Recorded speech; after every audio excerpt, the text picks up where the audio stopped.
ஆன்மீக அன்பர்களுக்கு வணக்கம். இன்று பார்வதி தேவியின் விளையாட்டால் ஏற்பட்ட விபரீதம் பற்றிய கதை. பார்வதி தேவி மீது காதலிப்பதால் ஏற்பட்ட விளைவு பற்றி இந்த கதையில் கூறப்போகிறேன்.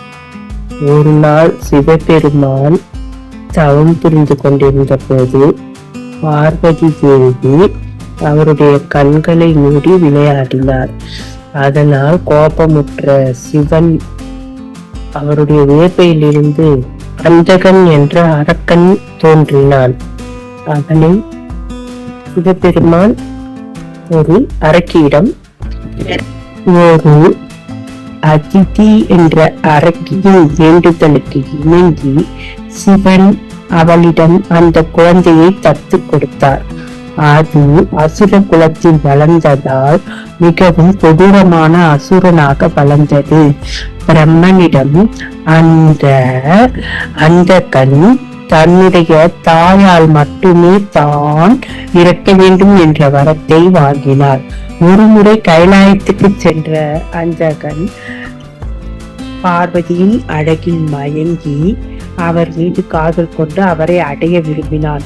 இதனால் கோபமடைந்த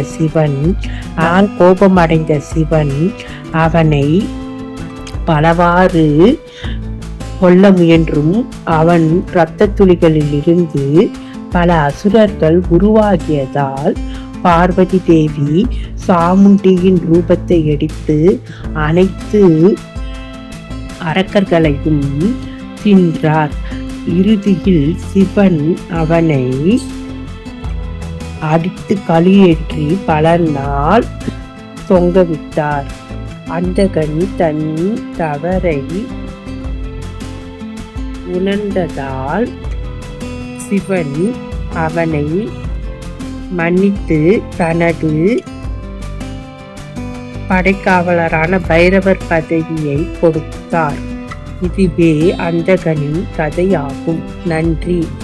இது போன்ற மேலும் கதைகளை அறிய ஆன்மீக குரு சேனலை சப்ஸ்கிரைப் செய்கின்ற நண்பர்களே.